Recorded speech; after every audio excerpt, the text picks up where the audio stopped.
안녕하십니까, 김광수 소장입니다. 10월 첫 번째 동영상 촬영 시작하겠습니다. 첫 번째 동영상 주제는 서머스 교수의 금융규제 완화론입니다. 이 주제는 경제 시평에서 이미 다룬 주제인데요. 다들 아시는 것처럼 이제 서머스 씨는 누굽니까? 예전에 이제 미국 클린턴 정부 때 재무장관하고, 그 다음에 오바마 정부 때는 대통령 경제자문위원회 위원장인가? 뭔가를 했을 겁니다. 그리고 상당히 그 학계에서도 유명하죠.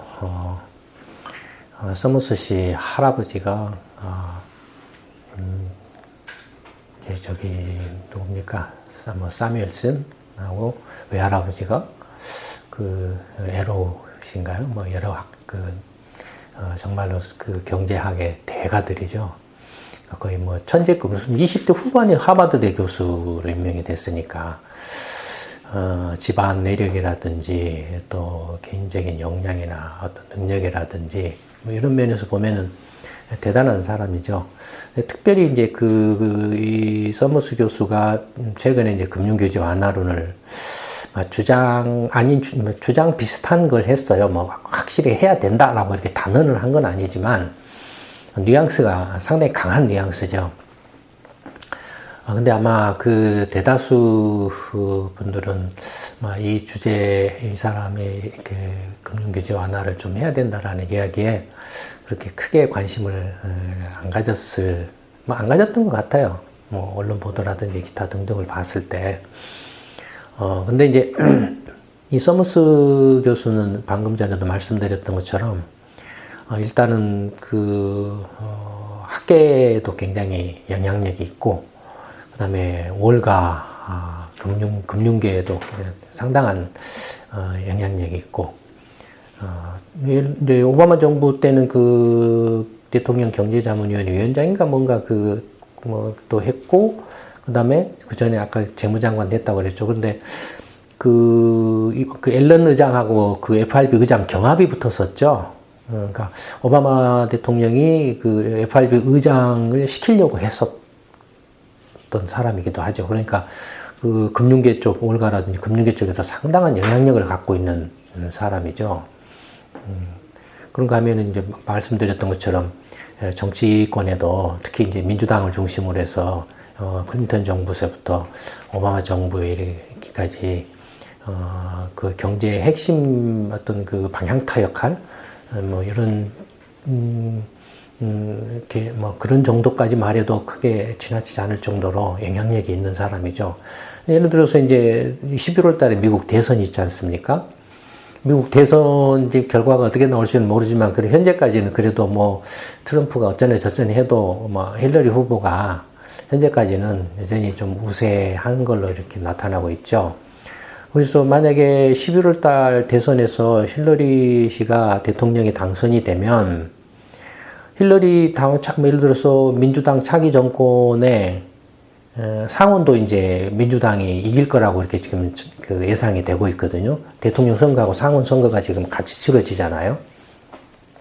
그래서 상원도 민주당이 만약에 다수당을 차지하고, 대통령도 민주당 후보인 힐러리 씨가 이렇게 대통령이 되면 거의 이 서머스 교수가 또 힐러리 정부의 경제의 방향타 역할 내지는 중요한 역할을 할 가능성이 높다라고 봐야 됩니다.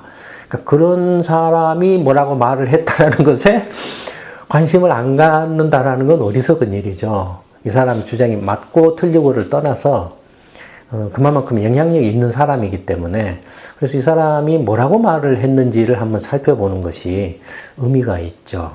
한국에서는 외신에서 일부 이제 월스트리트 저널이라든지 블룸버그라든지 이런 외신 등에서는 기사로 나왔지만 국내 기사가 이렇게 나왔는지 어떤지는 잘 모르겠네요. 어쨌든 이제 이 사람이 금융 규제를 완화를 해야 된다라고 주장한 배경을 한번 간단히 살펴보겠습니다. 이제 이 내용은 이미 말씀드렸던 것처럼 경제 시평 16-35 금융규제 강화, 은행위험 증대의 제목이 붙었죠. 경제 시평에서 자세하게 설명을 했었습니다. 그래서 좀 더 관심이 있으신 분들은 이 경제 시평을 참고해 보시기 바랍니다. 그래서 이제 아마 시평 내용 중에서 일부 좀 포인트들을 이제 좀 간단하게 짚어가지고 말씀을 드리도록 하는데, 아마 이제 일반 분들은 이 금융 규제 하면은 굉장히 먼 이야기로 생각하시고 또 어렵게 생각하시고 잘 모르죠. 그러니까 관심이 그렇게 높지 않을 수도 있어요. 근데 상당히 이런 금융 당국, 정책 당국의 어떤 금융 규제 정책이나 이런 것들이 금융 시장에 미치는 영향이 굉장히 크기 때문에 이런 것에 관심을 가져둘 필요가 있습니다. 모르면은 알려고 노력을 하시고, 조금이라도 알아보려고 노력을 하시고, 조금 알면은 하나라도 조금 더 많이 알려고 노력하시고, 그러다 보면은 이제 조금씩 익숙해지거든요. 그래서 익숙해지면은 이제 자연스럽게, 이게 어떤 의미고, 어떤 영향을 미칠 것 같구나라는 것을 이제 알 수 있게 되죠. 그래서 그거 알게 되면은, 첫째는 뭐 단순하게 모르는 것부터 아는 게 더 좋은 거고, 두 번째는 이런 금융 규제 정책의 내용을 올바로 이해하게 되면, 정부의 금융 당국이나 정부의 금융 정책을 가늠할 수가 있고, 그 다음에 그것이 또 금융 시장, 뭐 주식 시장이 됐든 부동산 시장이 됐든 뭐가 됐든, 금융 시장에 미치는 영향에 대해서도, 또 금융 시장이 어떻게 움직일 것인가에 대해서도 가늠을 해볼 수 있는 굉장히 중요한 내용입니다, 사실은. 근데 이제 일반 분들은 잘 모르시죠. 모르시고 그냥 관심이 있으신 것은, 그래, 다 좋아요. 나 모르는 거 그냥 뭐 주식 뭘 사면 좋겠습니까? 그것만 찍어주세요. 아파트를 사야 됩니까? 말아야 됩니까? 달러는 어떻게 될 것 같습니까? 이런 식으로 이야기를 하시죠. 근데 그렇게 하시면 백날 해봐야 돈 못 벌어요. 물론 일부는 운이 좋아서 돈을 버신 경우도 있을 수 있겠지만, 또 부동산 같은 경우는 어쨌든 간에 계속 불패 신화로 왔다가 한번 휘청거렸다가 다시 또 좀 반등하니까 또다시 불패 신화, 그 다음에 전에 불패 신화하고는 지금 이제 뉘앙스가 다르죠. 한쪽에는 지금 굉장히 두려움이 있어요. 이 주제하고는 관계가 없지만, 이제 인구 감소다, 고령화다, 저출산이다, 그 다음에 경제가 안 좋아진다 하니까, 어떻게 되나. 그 다음에 한편에서는 또 금리가 막 이제 0%네, 마이너스네, 이런 소리 나오고, 경제가 안 좋아지면 이런 소리 나오니까, 이게 투자할 곳은 마땅치 않고, 그래서, 그래도 부동산이야, 부동산밖에 없어, 라는 그런 생각들 그러면서도 이게 앞으로 어떻게 될 것인가에 대한 불안감 지금 그래서 지금 굉장히 지금 갈피를 못 잡고 있고, 이렇게 방황하는 그런 좀 상황이죠. 근데 어쨌든 그런 것 저런 걸 다 포함해서 이 금융 감독, 금융 규제 이런 것도, 이런 경제라든지 어떤 시장의 변화 전체의 어떤 변화를 반영을 하고 있는 거기 때문에, 그래서 이런 것들을 좀 제대로 이해를 하면 앞으로의 어떤 시장 방향에 대해서 정책 당국들이, 또는 규제 당국들이 어떻게 생각을 하고 있는가라는 걸 한국뿐만 아니라 글로벌하게, 왜냐하면 이미 이제 경제는 글로벌화 됐기 때문에, 그래서 이런 것들을 좀 관심 있게 지켜볼 필요가 있죠. 아마 이런 이야기는 거의 시민 공부방 위에는 할 수 있는 데가 없을 겁니다. 자, 그러면 이제 좀 세부적인 서머스 교수가 주장한 내용에 대해서 한번 살펴보도록 하겠습니다. 그 전에 앞서서 미국의 금융 규제 제도의 금융 규제 제도죠. 제도라기보다는 금융 규제 제도의 변천 과정을 한번 간단하게 살펴볼 필요가 있는데요. 미국의 금융 규제 제도는 이제 맨 처음에 사전 규제 방식이 있었고, 그 다음에 사후 관리 방식으로 바뀌었고, 그 다음에 마지막으로는 은행 건전성 감독 방식으로 이렇게 바뀌어왔죠. 사전 규제 방식은 이제 1930년대 대공황 때 이제 은행들이 뭐 한 3분의 1 가량 막 대량으로 파산하고 엄청난 경제 혼란에 빠졌을 때 처음으로 이제 그 은행을 포함한 금융기관 또는 금융시장 전반에 걸친 규제를 만들었죠.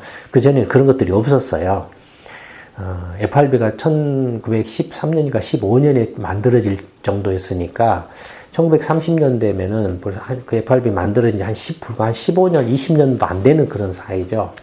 그러니까 그런 제도나 어떤 시스템 자체가 없었다가 이제 대금융공황을 맞이하게 되니까 처음으로 이런 그 금융 규제 제도들을 만들기 시작하죠. 그때 만들었던 것들이 이제 그 법제화된 게 글래스 스티글법이라는 겁니다. 이건 뭐 예전에 뭐 저희 연구소 뭐 시평이든 아니면 책이든 아니면 시민 공방의 동영상이든 여러 번 말씀드렸죠. 그래서 이 글래스 스티글법에서는 이제 사전 규제, 하여튼 은행을 비롯한 금융기관들이 할 수 있는 못된 짓거리, 할 수 있는 모든 못된 짓거리는 아예 처음부터 탁탁탁탁 이렇게 법으로 규제해가지고 못하게 막아넣어버린 것이죠. 또는 문제를 일으킬 소지가 있다라고 생각되는 것들은 아예 그냥 전부 미리서 그냥 다 규제를 해버렸죠. 그게 이제 사전 규제 방식입니다. 그러다가 점점 이제 시간이 지나고 이제 2차 세계대전 끝나고 1960년대, 70년대, 80년대 이렇게 들어오면서 이제 뭐 이렇게 이제 유로 시장이 이렇게 생겨나고, 유로 시장은 규제를 벗어나기 위한 거였죠. 규제를 해놨는데 그 규제를 벗어나려고 하는 거예요. 그다음에 그 새로운 금융 상품들이 나온다든지, 금융 혁신이라든지, 금융 국제화, 지금 이제 글로벌화라고 하잖아요. 이런 식으로 막 그 규제를 벗어나는 그런 움직임들이 가속화되다 보니까는 이제 이 사전 규제 방식이 이제 무력화되고 무의미가 없어져 버리죠. 효력을 상실해 버리죠. 그러다가 이제 1990년대 말에 1999년에 이제 GLB법을 만들어서 이제 거의 이렇게 효과가 없는 글래스 스티글법을 폐기를 하고 사후 관리 방식으로 바꿔버리죠. 근데 이 사후 관리 방식으로 바꾼 그 전제는 뭐였냐면, 배경은 뭐냐면은 미국을 비롯한 이제 세계 주요 은행들, 글로벌 은행들이죠. 글로벌 은행들이 이제 위험 관리 능력이 있는 그 정부나 어떤 금융 당국의 그 규제 수준을 훨씬 뛰어넘는다 이거예요. 그러니까 자체적으로도 위험 관리 능력이 워낙 뛰어나가지고 오히려 법으로 규제하는 게 뒤처진 거다 이겁니다. 그러니까 법으로 규제하는 게 이제 의미가 없다 이거예요. 훨씬 금융기관들 자체들이 위험 관리 능력이 뛰어나서 아예 차라리 그냥 맡겨버리는 게 더 낫다. 이런 걸 전제로 깔고 하는 거였어요. 그래서 규제를 다 없애버리고 나중에 문제가 생길 때만 그때 그냥 관리 감독 지도하는 식으로 대처한다. 이런 식으로 바꿔버린 거예요. 이게 이제 GLB법입니다. 사후 관리 방식으로 바꿔버린 거예요. 그러니까 금융기관들한테 하고 싶은 건 마음대로 해라 라고 한 거나 마찬가지죠. 근데 결과적으로는 어떻게 돼버렸습니까? 진짜로 마음대로 해버려가지고 2008년에 이제 글로벌 금융위기가 뻥 하고 터져버렸죠. 그래서 이제 다시 이제 놀래가지고 이제 글로벌 금융위기 이후에 2010년에 이제 이러면 안 된다. 그래서 다시 이제 규제를 강화하죠. 그게 뭐냐면 이제 도트 프랭크법입니다. 도트 프랭크법에서 이제 그 감독을, 금융기관에 대한 규제 감독을 다시 강화를 하는데, 이제 규제 감독을 막 여기저기 막 여러 기관들이 흩어져 있었고 밥그릇 싸움하고 했거든요. 그걸 이제 FRB와 같은 중앙은행을 아예 그냥 일원화시키고 감독을 몰아주고, 그래서 중앙은행이 중심이 돼서 이제 관리 감독을 하라. 그 다음에 이제 그 대마 불사가 가장 그때 핫 이슈였어요. 메릴 린치라든지 이제 리만 브라더스 같은 뭐 글로벌 증권사가 투자은행이 파산을 해버렸잖아요. 메릴 린치도 이제 사실상 파산했죠. 뱅크 오브 아메리카가 인수를 한다든지, 뭐 베어 스턴스 같은 경우도 누가 인수했나? 골드만삭스가 했나요? 하여튼 이런 식으로 인수를 하고 막 했잖아요. 그래서 이제 그 대마불사, 덩치가 크면은 다 살려주는 거냐라고 이제 여론이 어마어마하게 안 좋았어요. 그래서 이런 것들을 이제 되풀이하지 않기 위해서 이제 아무리 덩치 큰 은행이라도 잘못하면 망하게 한다라는 원칙을 확실하게 지켰는데 이게 시장의 이제 기본이다. 시장 원리의 기본이고 시장 논리의 어떤 그 대전제다. 그래서 이제 대마불사를 이제 없애고 또 은행을 건전하게 하기 위해서 이제 사전에 정기적으로 이제 FRB 같은 중앙은행이 주요 은행들에 대해서 스트레스 테스트라는 걸 하죠. 그 스트레스 테스트는 뭡니까? 그 은행들이 경영 상태가 건전하냐 안 하냐 이걸 체크하는 거죠. 막 이렇게 무리하게 위험한 짓을 하는지 안 하는지, 그 다음에 문제가 생겼을 때는 충분히 자기 힘으로 손실을 감당할 수 있는지 없는지 그 체력 같은 걸 측정을 하는 거죠. 그래서 이제 측정을 해가지고 감당할 능력이 모자라면은 보강을 하라고 하는, 그게 이제 자기자본 강화인 거예요. 이게 스트레스 테스트가 핵심 중에 하나죠. 그래서 자기자본 보강을 하라. 그건 뭘 말합니까? 이제 자기 책임의 원칙을 강조를 한다라는 겁니다. 그러니까 그 대마불사하면 이제 망한 은행들 이제 공적 자금을 투입해가지고, 한국도 그랬잖아요. 공적 자금을 투입해가지고 구제를 했었잖아요. 미국이. 여론이 안 좋으니까 이제 공적 자금을 투입을 안 한다. 그러니까 공적 자금을 투입하는 방식을 베일아웃이라고 했었죠. 이제 그걸 안 한다. 그러면 어떻게 하냐? 그러면 자기 책임으로 자기가 직접 그걸 감당을 해라. 그게 이제 베일인 방식입니다. 자기가 직접 손실을 감당할 수 있으려면 어떻게 해야 됩니까? 자기 돈을 많이 거기다 집어넣어야 되죠. 자기 자본을 많이 투자를 해야 되는 거예요. 그런 식으로 이제 바뀐 겁니다. 지금 건전성 감독 방식으로. 이런 이제 금융 규제 방식이 이렇게 바뀌어 왔다라는 걸 염두에 두고 이 서머스 교수가 이제 그 주장한 내용을 한번 살펴보도록 하겠습니다. 근데 이제 서머스 교수가 그 주장한 이야기들을 보면 금융위기 이후에 2008년 글로벌 금융위기 이후에 서머스 교수가 주장한 것들이 있는데 대표적인 게 뭡니까? 2013년에 장기 침체설을 주장했죠. 근데 이 장기 침체설은 사실은 제가 먼저 했는데, 이제 이 사람이 더 유명하다 보니까, 저보다 훨씬 더 유명하다 보니까, 근데 어쨌든 뭐, 좋습니다. 2013년 말에 이제 IMF 연차 총회에서, 그 2008년 글로벌 금융위기 이후에 시간이 한 뭐 6, 7년, 7, 8년 벌써 지났는데도 불구하고 경기 회복이 굉장히 저조하다. 그래서 이건 뭔가 미국 경제를 비롯한 선진국 경제가 장기 침체에 빠지는 거 아니냐라고 이렇게 주장을 했죠. 잠재 성장력이 이렇게 축 떨어졌다라고 주장을 한 거죠. 거기에 대해서 이제 2015년에 이제 퇴임한 FRB 전 그 의장이었던 버냉키 전 의장하고 이제 논쟁이 붙었죠. 그래서 저희 경제 시평에서 아주 상세하게 시리즈로 설명을 해드린 적이 있죠.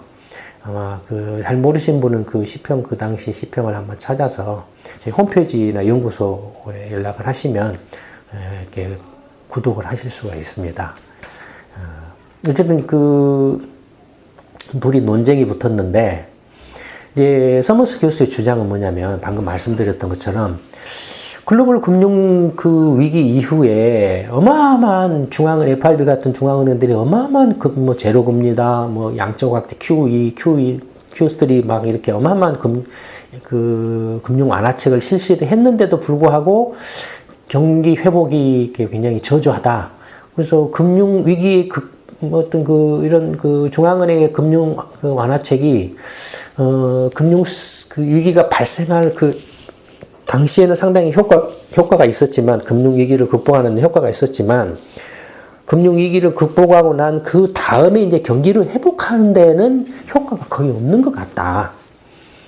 효과가 없을 뿐만 아니라, 없는 데서 그치는 것 뿐만 아니라, 오히려 이제 이 과도한 금융 완화책, 제로금리나 양적 확대책 이런 것들이 오히려 이제 자산 가격 거품을 일으킨다. 뭐 주가라든지 부동산이라든지 거품을 일으켜가지고 또 금융시장, 주식시장이나 부동산 시장의 자율성, 자기 스스로 가격을 결정하는 그런 힘을 이렇게 훼손시킨다. 그래서 오히려 부작용만 더 커진다. 그러다가 보면 다시 이제 거품이 생기면은 그 거품이 꺼지면은 또 이제 금융위기가 발생하는 거 아니냐라고 이렇게 주장을 한 거예요. 이 서머스 교수가. 그러니까 금융 완화책이 그 효과가 없다. 오히려 그 이제 또 다른 금융 위기를 유발시킬 수 있는 그 부작용이 커지고 있다. 거기에 대해서 이제 그 버냉키 전 FRB 의장이 발끈하고 반론을 한 거죠. 근데 그 두 사람의 논쟁을 보면은 지금까지 이제 상황으로 보면 결과적으로는 버냉키 씨하고 서머스 교수의 논쟁 결과를 보면 지금까지 보면은 서머스 씨가 이긴 거죠. 지금까지 상황으로 보면. 근데 그러면은 도대체 그 장기 침체에 빠진 원인이 뭐냐? 서머스 교수는 이제 총수요 부족 때문에 그렇다라고 이렇게 이제 주장을 한 거죠. 수요가, 공급은 많은데, 공급에 비해서 수요가 부족하기 때문에 그렇다. 이건 1930년대 케인즈 이야기하고 같죠. 그러니까 원래 이제 이 서머스 교수는 케인지안,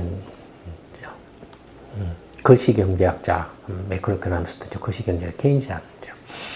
그래서 그 수요가 부족하다. 그래서 이런 수요 부족을 해소하기 위해서는 이제 이런 도로라든지 학교라든지 병원, 미국은 이제 인프라들이 많이 오래돼가지고 낡았기 때문에 그런 공공 인프라 투자를 확대하면은 경기를 회복시킬 수 있다. 그래서 재정 확대책을 강조를 했죠. 근데 재정 확대책을 강조를 했는데 지금 그걸 못하고 있죠. 못하는 이유가 뭐죠? 뭡니까? 2010년부터 시작했던 그 재정 그 문제를 둘러싸고 미국 공화당과 민주당 간의 벼랑 끝 전술 그 갈등이 심화돼서 그래서 2012년에 그 벼랑 끝 전술이 재정 절벽 위기까지 발생해서 일시적으로 연방정부 기관들이 폐쇄되고 그랬었죠. 최종적으로 그때 타협한 게 뭐였나요? 뭐였죠?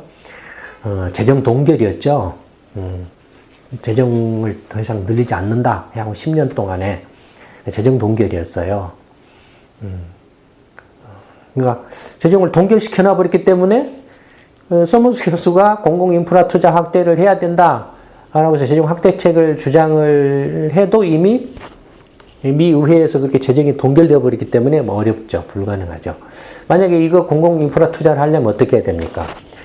기존에 있는 다른 그 재원을 재원을 이렇게 어떤 재정 사업을 안 하고 그 돈을 공공 인프라 투자 사업으로 돌리는 것밖에 없죠.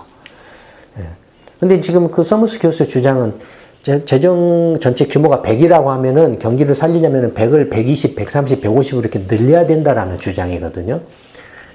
있는 100에서 뭐 예전에 뭐 A 사업에다가 20을 넣었던 것을 그걸 없애고 B 사업으로 인프라 사업으로 20을 돌린다 이런 주장이 아니거든요. 어쨌든 이런 주장을 이제 이렇게 했죠. 이렇게 이제 금융 완화책에 대해서 부정적인 견해를 이미 이제 피력을 했어요. 서머스 씨가.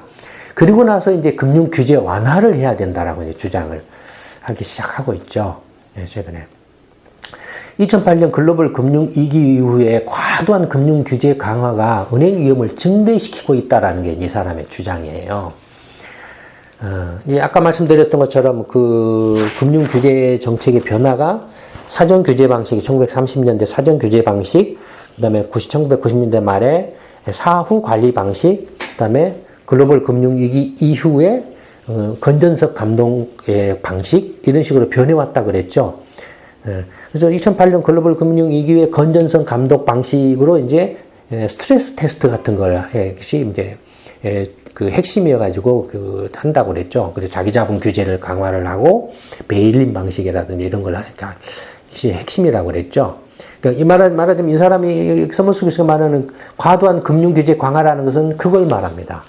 특히 자기 자본 강화를 말합니다.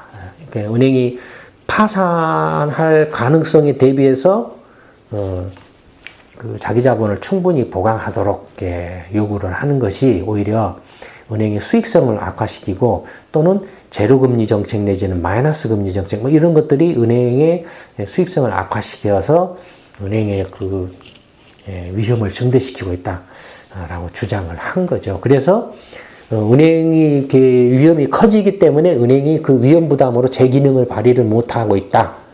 은행이 제 기능을 발휘를 못하고 금융기관들이 제 기능을 발휘를 못하면은 경제도 제대로 이렇게 살리기가 힘들다. 뭐 이런 논리죠. 그래서 이제 은행들을 비롯한 금융기관들이 제 기능을 발휘를 하려면은 과도한 금융 규제를 조금 완화를 해야 되지 않느냐라는 이제 이런 뉘앙스의 주장이죠. 그러면 은행 위험이 정말로 증가했느냐라는 게 이제 논점이 되잖아요. 이 사람이 은행 위험이 증가했다라고 규제 때문이라. 그게 규제 때문이라고 지금 이렇게 말하는데. 근데 불명확하죠, 인과관계는.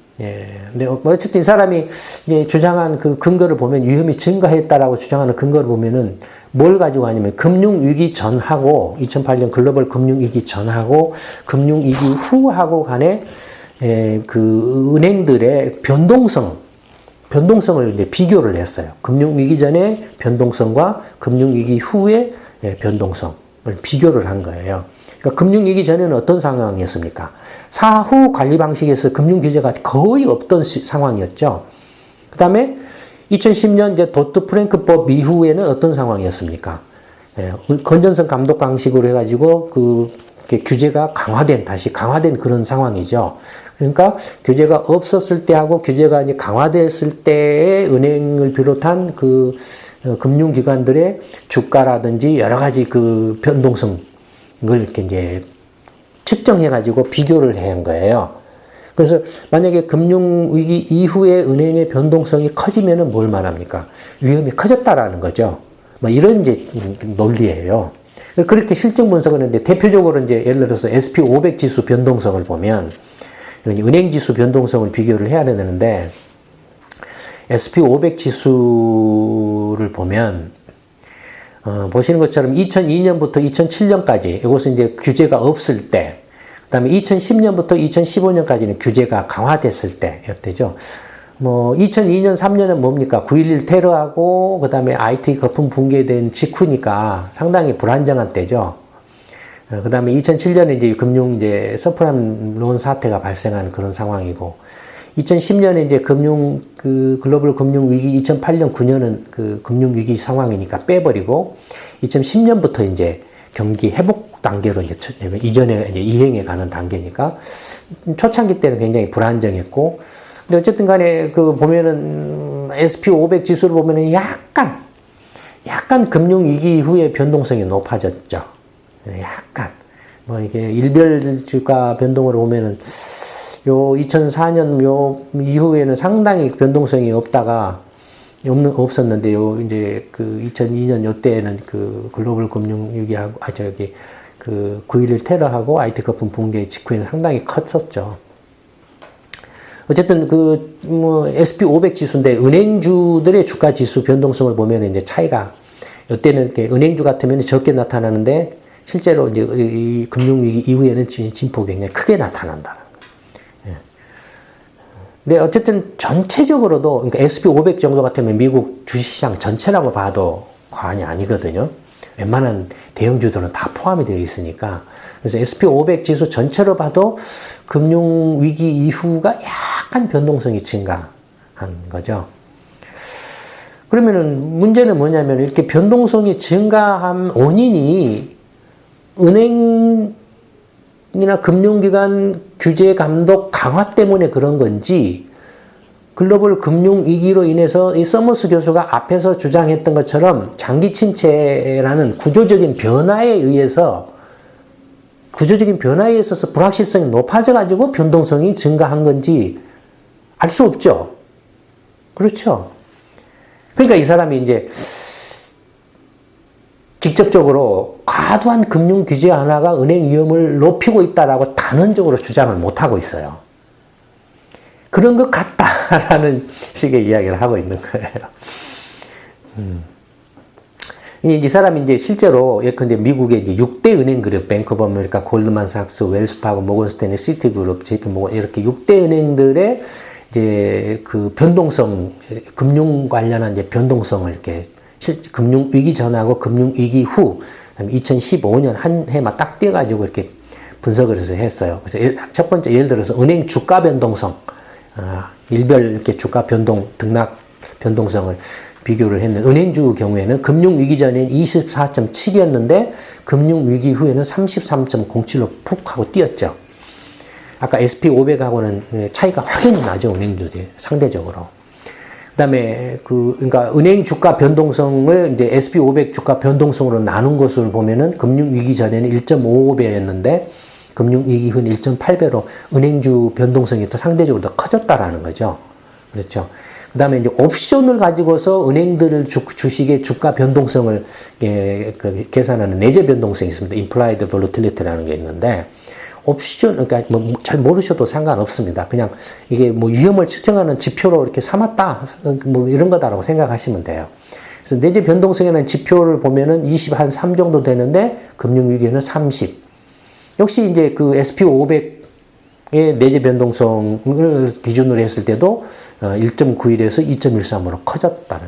그 다음에 풋옵션 델타 뭐 이런 것도 커졌고, 베타 자산 가격 모델 같은 거 체계적 위험에 대해서 이제 기대 수익률 간의 관계를 나타내는 게 있잖아요.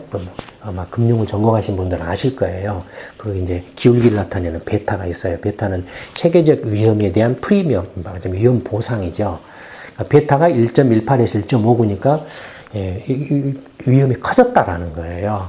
그 다음에 CDS 스프레드. CDS는 뭡니까? 은행이 부도가 날 위험이죠. 그 부도가 날 위험에 대한 프리미엄, 스프레드가 이제 그 프리미엄을 말하는 거니까 30일에서 139로 뻥 뛰었다라는 겁니다. 그 다음에 그 뭐 우선주 가격, 뭐 그 다음에 시스테믹 리스크, 은행이 또 시스템 리스크, 뱅크 오브 아메리카 같은 큰 은행이 파산했을 때 전체 시스템 리스크로 전이될, 확산될 위험, 그것이 금융위기 전에 5.76에서 10.44로 커졌다라는 거예요. 전체적으로 봤을 때 금융위기 전에 비해서 금융위기 이후에 미국의 주요 은행들의 변동성이 커졌다, 이렇게 이제 주장을 하는 거죠. 그래서 이걸 근거로 해서 이제 은행 위험이 커졌는데 왜 커졌느냐? 그래서 은행 그 규제가 좀 심화돼서 그랬다. 뭐 이거 이제 뭐 경제 시평을 보시면 이제 그 원인에 대해서 그 세 가지 정도로 이렇게 들고 있습니다. 그 중에 하나로 이제 이 사람이 이제 프랜차이즈 밸류라는 걸 말하고 있는데, 영업권이죠. 그러니까 은행이 이제 100이라는 자본을 투입을 해서 사업을 하잖아요. 그러면 그 사업의 수익성이 좋으면 상대적으로 가치가 높겠죠. 근데 100이라는 자본을 투입해서 사업을 했는데 수익성이 안 좋으면 가치가 낮겠죠. 예를 들어서 100을 투입해서 150이 예상되는 경우하고 100을 투입해서 120밖에 예상이 안 되는 경우는 어떻습니까? 이 50, 원금 50에 대해서 50은 뭡니까? 일종의 은행의 영업권에 해당하죠. 미래에 그 예상되는 이 은행이 이제 영업을 계속하면서 얻어낼 수 있는 어떤 그 미래 가치죠. 일종의 이런 것들이 이제 그 프랜차이즈 밸류다라는 겁니다. 근데 이렇게 이 프랜차이즈 밸류가 금융위기 이후에 확 떨어져 버렸다라는 거예요. 따로 떨어졌는데 그 떨어진 것이 금융 규제에 기인하는 거 아니냐라고 이렇게 보인다라는 겁니다. 뭐 이런 식의 이제 주장입니다. 어쨌든 간에 이제 이런 주장을 했기 때문에 만약에 올 11월 대선에서 민주당의 이제 힐러리 후보가 대통령에 당선이 되고 좀 상원이 민주당이 다수당으로 이렇게 다시 승리를 하게 되면, 차기 정부에서 이 서머스 씨가 상당한 역할을 할 거다. 그랬을 경우에 이 금융 정책의 FRB 의장도 이렇게 후보로 올랐으니까 금융 정책의 규제를 포함한 금융 정책의 변화가 일어날 가능성도 다분히 있다라는 겁니다. 이런 걸 염두에 두고 미리서 이런 걸 좀 이렇게 한번 공부를 해둘 필요가 있다라는 겁니다. 10월 첫 번째 동영 촬영 이걸로 마치도록 하겠습니다. 네, 감사합니다.